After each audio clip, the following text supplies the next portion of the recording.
That was the first picture, and I took it. Claire Mannis-Hattler is a longtime resident of the Sequim community on the Olympic Peninsula. She's also a scientist of sorts when it comes to the subject of mastodons. We're only here a short period of time, but this old animal's been here, well, almost 14,000 years ago. On August 8, 1977, Claire's late husband Emmanuel Mannis was digging a pond on his property located just outside of Sequim when he hit something that he initially thought was a rotting log. I found these mammoth tusks. He figured they were mammoth tusks. You got to remember that. It didn't take long for archaeologists to figure out that these were the remains of a mastodon, one that died 13,800 years ago.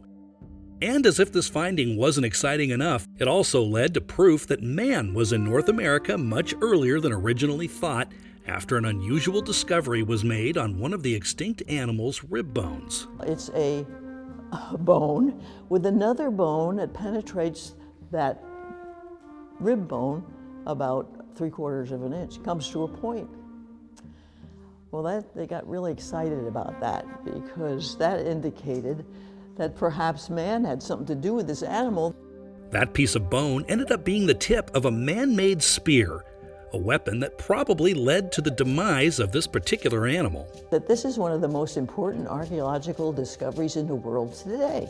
Now, what do you do when you hear something like that?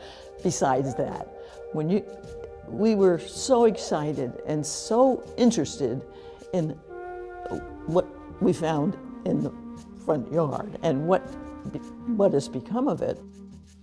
This finding contradicted a previous notion that the earliest people to arrive in North America were the Clovis people. They were believed to have arrived on our continent about 300 years after this mastodon was killed by humans.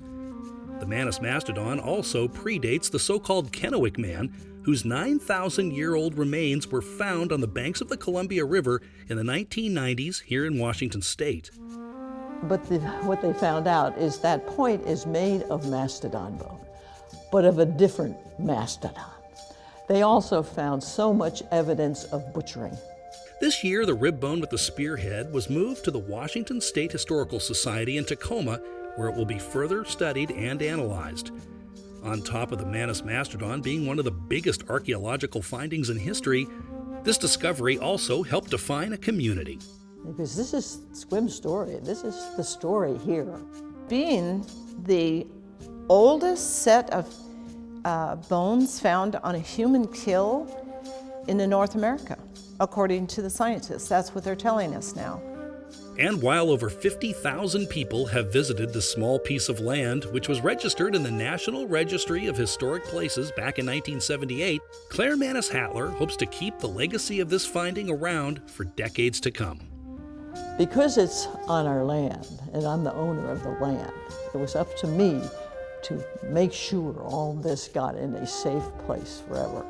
And as long as Washington State holds together, it should be in a safe place.